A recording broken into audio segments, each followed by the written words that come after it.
밤이 되게 하여 주시옵소서. 하나님 아버지여, 주님께서 날씨로 주거장하시고 계심을 감사합니다. 주님 우리 아버지여, 비를 내려주셔야 되겠습니다. 비가 내리지 않아서 아버지 하나님 농사를 짓는 분들이 많이 힘들어하고 있습니다. 하나님께서 비를 내려주셔서 이 나라 이 백성들 아버지여, 또 한해 농사 지어가는 일에 지장 없도록 하나님 도와주시옵시고, 아버지 하나님 산천초목을 살려주시기를 원합니다. 또 아버지 하나님 또한 우리가 여름에 어린이 성경 앞에 가게 되는데 하나님이 은혜 주심으로 말미암아 평안한 복된 시간을 가지고 함께 하나님의 말씀을 나누고 기도하며 또 하나님께서 영광 받으시는 복된 우리한 기간 될 수 있도록 주님의 뜻이 이루어지는 시간들 되게 하여 주시옵시고, 주님의 나라가 임하고 영혼들이 전도되어지고 구원을 받는 역사들이 일어나고 성령님의 살아계시는 역사를 체험함으로 하다가 우리 주 예수님을 주로 고백하는 놀라운 종이 또 살아계신 앞에 일상하고 나가는 역사가 일어나도록 하나님 도와주시옵기를 합니다. 우리 이전에게도 아버지 하나님 예수님의 이름으로 하나님께 감사하며 우리 주 예수님의 이름으로 하나님께 영광을 돌리며 찬송하며 나가는 이 시간 우리 가운데 임하여 주시고, 오늘 주를 찾아오는 모든 걸음들 또 아버지 하나님 주님을 찾는 모든 심령들의 간구하는 기도들 들으시는 하나님 아버지 예수님의 보혈을 의지하고 하나님께 나가는 시간 되게 주시고, 감사 찬양으로 하나님께 영광 돌리시는 시간 되도록 주님이 주관하여 주시옵소서. 하나님 아버지, 주님께서 우리가 오라 하시는 그날까지 이 땅을 살아가면서 아버지 기도하면서 살기를 합니다. 말씀대로 행하면서 살기를 합니다. 복음 전하면서 살기를 합니다. 하나님을 기쁘시게 드리며 아버지 나아가기 원하는 주님께서 축복하여 주옵소서. 멸류관 나들이 저녁 강강 건너 우리 싸움 바치는 날 의의 멸류관 예루살렘 성에서 할렐루야 할렐루야. 자, 우리 다같이 오늘 이 수요일 밤에 우리 어린이들이 많이 지금 중학생들이 수학여행을 가가지고 오늘 예배 참석자가 좀 줄었어요. 그렇지만 우리 주님 바라보고 나가는 이 시간 성령님으로 이 시간 우리가 주님을 바라봄으로 주님의 은혜 가운데 거해야 할 줄 믿습니다. 자, 오늘 우리에게 주신 하나님 말씀은 고린도후서 2장 고린도후서 2장 오늘은 4절 5절 6절 7절까지 함께 은혜 나누도록 하겠습니다. 오늘은 고린도후서 2장. 할렐루야. 애플 시스템이 조금 소리를 내고 있습니다. 맞춰야 되겠나, 그죠? 자, 고린도후서 2장 오늘 5절로부터 함께 나올 텐데 펴주시기 바랍니다. 애플 좀 만져야 되겠습니다. 네. 자, 고린도후서 2장 5절로부터 함께 나누겠습니다. 다 찾으셨으면 우리 한 목소리로 큰 목소리로 또박 하나님 말씀 봉독에 올리겠습니다.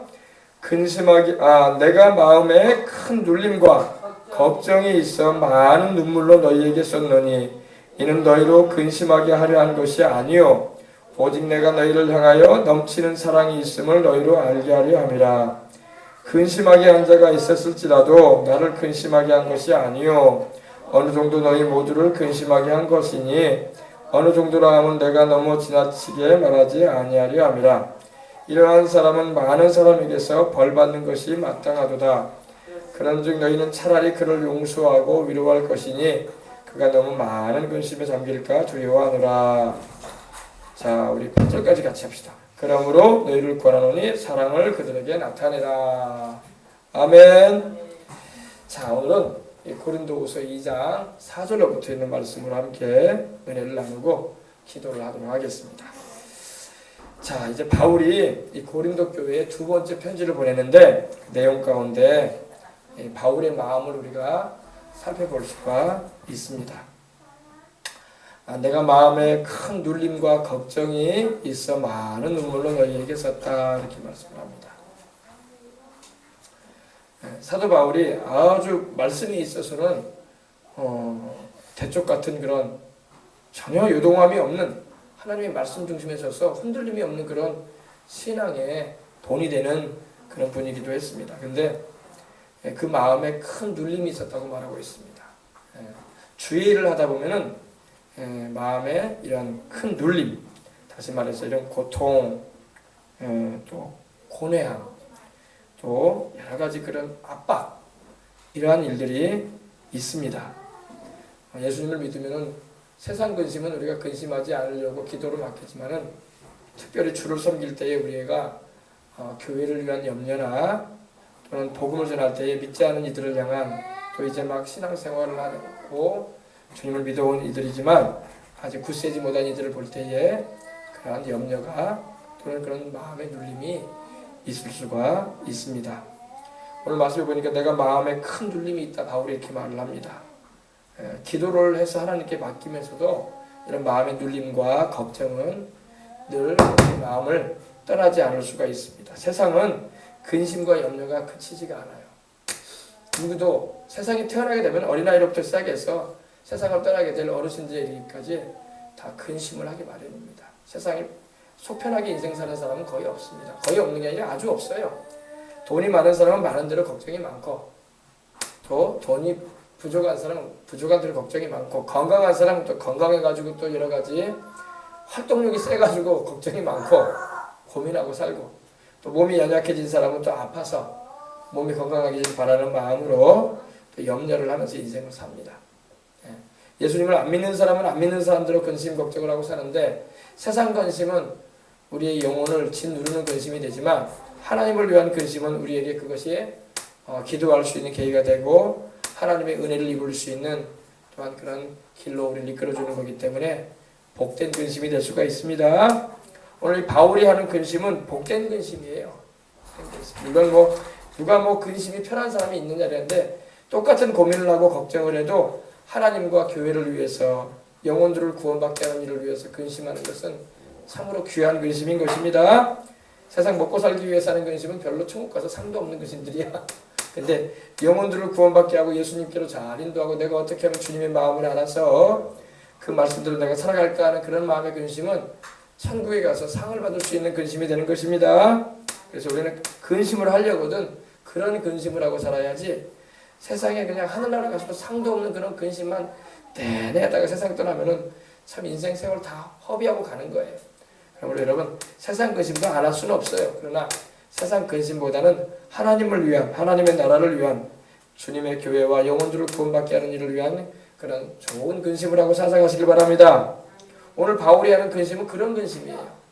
우리가 하는 그런 세상적인 근심이 아니라 복음을 전해줬던 고린도 교회에 있었던 그런 문제들로 인해서 성도들에게 어떻게 하면 주님의 사랑을, 또 그들의 믿음이 굳게 세워지고 여러 가지 잘못되어지는 그런 부분들이 시정되어져서 주님의 말씀 안에서 바로 설 수 있는 그런 길로 이끌 수 있을까 하는 그런 근심이었어요.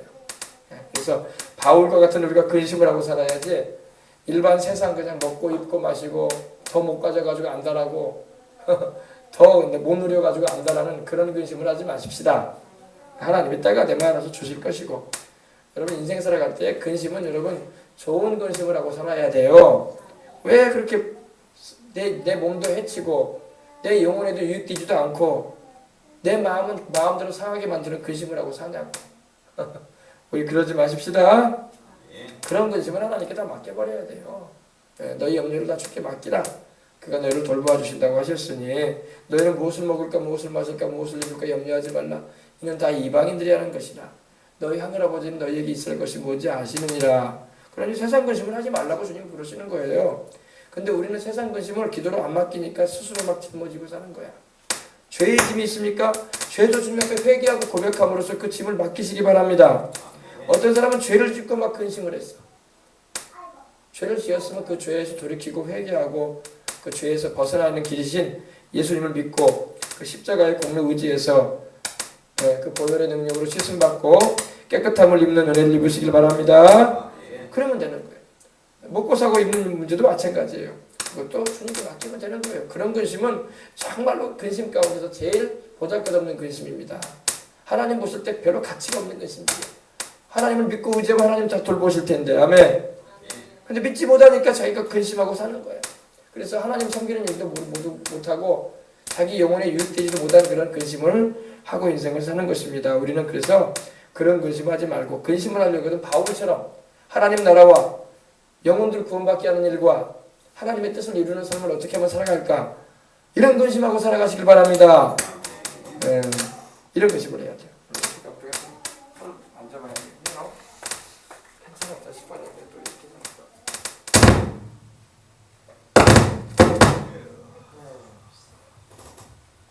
자, 그래서 여러분 좋은 근심하고 사십시다. 좋은 근심하고 사셔야 돼요. 세상 근심은 심령을 막 썩게 만들어요. 그 근심한다고 하나님이 알아주지도 않으시네. 좋은 근심하십시다. 좋은 근심을 해야지 하나님이 천국 가더라도 천국 갈 때 주님이 상이라도 써주지. 수고했다고. 나를 위해서 네가 근심을 많이 했구나. 복음 전하기 위해서 영혼들을 많이 구원받게 하려고 네가 애를 썼구나. 그런 근심을 해야지 하나님이 복되다, 잘했다, 수고했다 그러지. 내 세상에 그냥 썩어질 것만 바라보면서 근심을 했었고 하면 그날에 주님께서 줄 게 뭐가 있겠어요. 그죠? 그러니까 생각을 잘 하셔서 근심을 안 되거든. 좋은 근심만 하고 내가 안 해야 할 근심은 주님께 내어 맡기고 주님이 주시는 평안으로 인생을 살아가시기 바랍니다. 그래요. 그렇습니다. 보십시다. 내가 4절입니다. 내가 마음에 큰 눌림과 걱정이 있어 많은 눈물로 너희에게 썼다. 바울은 나 먹을 것이 없다 야. 나 입을 것이 없다 야. 내가 지금 살아가는 형편이 너무 약하다 야. 그래서 내가 많이 눈물을 흘리고 있다 야. 이런 말 하지 않아요. 그죠? 바울이 큰 눌림과 걱정이 있는 것은 많은 눈물을 흘리면서 말하는 것은 너희로 근심하게 하려 한 것이 아니요 오직 내가 너희를 향하여 넘치는 사랑이 있음을 너희로 알게 하려 함이라. 이렇게 말하면서 그 전에 고린도 교회에 있었던 여러 가지 문제들로 인해서 바울이 교회를 걱정하는 그런 상황으로 그가 눌림을 가지고 있었다 이 말입니다. 그런 걱정을 한 거예요. 세상 근심을 한 것이 아니라 말입니다. 어떻게 하면 우리 고린도 교회 성도들 내가 복음을 전해서 예수님을 믿게 했던 그들이 믿음 위에 굳게 서고 주를 믿는 믿음 안에서 그들이 흔들리지 아니하고 천국까지 가야 될 텐데 그리고 그들이 영혼이 잘 되도록 그런 근심을 한 겁니다. 죄된 생활로 하지 않도록 해야 되겠다 이런 마음으로. 그래서 이제 잘못 행하는 것에 대해서는 좀 책망도 하고 꾸짖기도 하는데 그러나 그 마음이 애절했다는 거예요. 고린도 교회 성도들이 혹여나 이로 인해서 상처를 받고 이로 인해서 믿음이 흔들리면 안 될 텐데 이런 마음으로 하셨어요. 이게 바로 바울의 심정이었던 것입니다.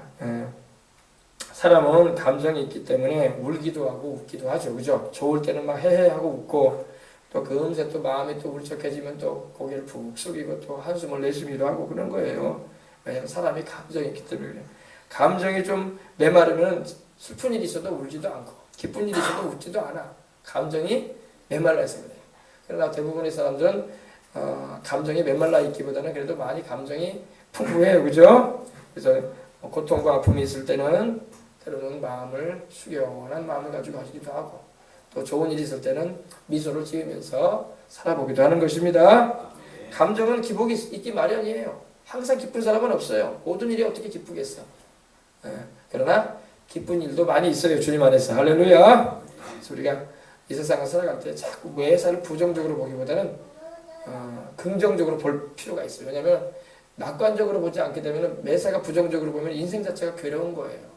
그러나 우리 하나님 계신다. 나와 함께 하신다. 또 나를 도우신다. 또 성령님으로 나와 함께 하시고 내가 기도할 때 들으시고 역사해 주신다는 것을 안다면 인생이 그렇게 괴롭지만은 않습니다. 당장에 내가 원하는 대로 되지 않았다고 고개 푹 숙이고 한숨 쉴 필요도 없어요. 하나님의 뜻을 내가 기도하고 충분히 하나님의 뜻을 아뢰고 내가 주의 도우심을 구했다면 받아들일 필요도 있는 것입니다. 그것이 내가 원하는 대로 되지 않았다 할지라도. 근데 대부분 우리는 충분히 하나님께 기도도 안 해. 충분히 하나님을 의지하지도 않아. 그리고 내가 원하는 대로 되지 않았다고 낙심을 한단 말입니다. 우리는 그렇기 때문에 신앙생활은 충분히 하나님께 기도하고 모든 문제를 주님께 내맡기면서 주님의 도움을 구하면서 살아보시길 바랍니다. 그 다음에 내가 원하는 대로 되지 않았다 할지라도 또 받아들이고 또 그것이 죄가 되지 않은 이상에는 여러분 기도하면서 나가야 할 줄 믿습니다. 아멘. 이것이 우리 예수님 믿는 사람들이 살아가는 지혜인 거예요. 안 믿는 사람들은 막 마음에 안 들면은 막 세상 말로 그냥 인생을 포기하기도 하고 막 될 대로 되라 이렇게 해볼 수도 있겠지만은 우리는 또 그렇게 안 하잖아요. 우리는 살아계신 하나님이 계시니까 하나님께서 모든 일을 섭리해 주기를 또 기도하고 하나님의 은혜를 간구하는 걸 믿으시기 바랍니다. 바울을 보세요. 바울도 보세요. 바울은 참 여기 보니까 내가 마음에 큰 눌림이 있다. 이 들립시스라는 말이 여기 쓰여있는데 눌림, 다시 말해서 막 절박하다 이 말이 절박하다. 압착됐다. 우리가 여러분 압착 오일이라고 하죠. 올리브 오일, 감람유라고 하죠. 압착. 압착한다. 눌러가지고 짜낸다 이 말이에요. 그러니까 바울이 마음이 막 눌렸던 거예요. 눌려가지고 마음에 큰 부담이 있고 막 마음이 좁아들어서 막 답답하기도 하고 곤란하고 그랬다는 겁니다. 세상 근심으로 인해서 곤란한 게 아니라 그 고린도 교회 성도들과 구원받아야 할 영혼들 또 구원받아서 주님 안에서 자라가야 할 그 영혼들을 보면서 그런 애절한 마음이 있었다는 것입니다. 그러니까 좋은 근심이에요. 좋은 근심. 이거 막 뭐 나쁜 근심도 아니고 막 다른 사람을 막 해하기 위한 근심도 아니고 얼마나 좋은 근심이에요. 그죠? 바로 사랑의 근심인가 사랑의 근심. 내 마음에 큰 눌림이 있고 걱정이 있어서 많은 눈물로 너에게 쏟다. 바울이 이 고린도 후서를 쓰면서 이 편지를 보내면서 많은 눈물을 흘렸다는 겁니다. 꼭 아버지의 마음, 어머니의 마음을 가지고 자식을 대할 때의 그런 심정을 가지고 아마 한 것이 분명하다 생각을 합니다. 그죠? 고린도 교회가 문제가 많았다니까요. 고린도전서를 우리가 함께 나누었지만 음행의 문제가 있었죠. 또 파벌 문제가 있었죠. 성만찬을 제대로 대하지 못하는 문제가 있었죠. 또 여러 가지 성도들 간에 고소해야 하는 그런 문제가 있었죠. 그러니까 바울이 마음이 막 답답하고 힘들었던 거예요. 그래서 그런 부분에 있어서 시정을 해주고자 하고 그들이 스스로 깨달아서 회개하고 돌아오기를 원하는 마음으로 기다리기도 하고 그런 중에서 근심을 하면서 이렇게 편지를 하는 겁니다. 자, 그래서 근데 이것은 너희로 근심하게 하라는 것이 아니다. 오직 내가 너희를 향하여 넘치는 사랑이 있음을 너희로 알게 하려 함이라. 바울이 고린도 교회를 왜 이렇게 사랑하느냐? 고린도 교회를 개척한 사람이 바울이었기 때문에 그래요. 자기가 복음을 전해가지고 한 사람 한 사람을 예수님을 믿게 해서 그 교회가 세워졌거든요. 그리고 이제 그곳에서 자기는 사명을 마치고 이제 떠나왔지만은 그 교회의 소식을 들을 때마다 애절한 거야. 이 교회가 잘 세워져야 할 텐데 그때 그 믿었던 성도가 혹시 주님을 떠나지는 않았을까?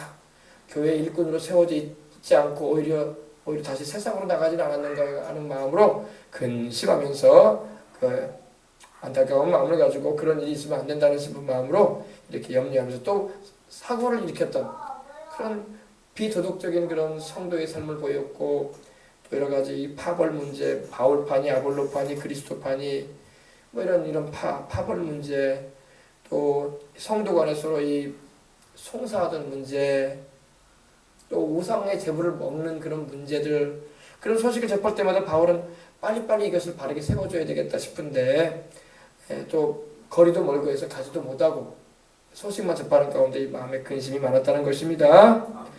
그래서 내가 마음에 큰 눌림과 걱정이 있어 많은 눈물을 너희에게 이렇게 썼다. 이런 너희로 근심하게 하는 것이 아니라 내가 너희를 향하여 넘치는 사랑이 있음을 너희로. 그러니까 바울은 어머니와 같은 심정이 있었던 거예요. 아이를 가져서 아이를 출산해 놓고 이제 어느 정도 이제 어릴 때 마치 멀리 떠나온 어머니의 심정. 아이가 잘 자라고는 있을까? 아이가 잘 크고는 있을까? 혹여나 아이에게 그런 문제나 어려움은 없는가? 이런 애절한 심정. 고린도 교회가 바로 그런 교회였어요. 그러다 보니까 바울이 그런 간절한 마음을 가지고 이 교회에 대한 그 마음을 표현한 것입니다. 넘치는 사랑이 있다. 너희를 향한 나의 넘치는 사랑. 너희 고린도 교회를 향한 나의 넘치는 사랑이 있다. 하면서 바울이 격려해주고 또 그들에게 힘을 주고 있는 걸 볼 수가 있습니다. 그렇습니다. 이 눈물이 참 필요할 때 우리는 살고 있습니다. 바울은 그 디모데를 생각하면서도 눈물로써 글을 썼어요. 눈물의 사역자 바울. 그렇습니다. 여러분, 우리 예수님이 십자가에서 우리를 위해서 죽으시고 부활하신 그 은혜에 대해서도 우리가 감격하고 참 찬송 부르면서도 기도하면서도 눈물이 막 나와야 되는데 눈물이 메말라가지고 감동도 없고 그냥 이론적인 지식으로만 우리가 알아갈 때가 많아. 참으로 성령님의 감동하심을 받아가지고 주님이 나 같은 큰 죄인을 구원해 주셨구나. 나는 밥 먹듯이 죄만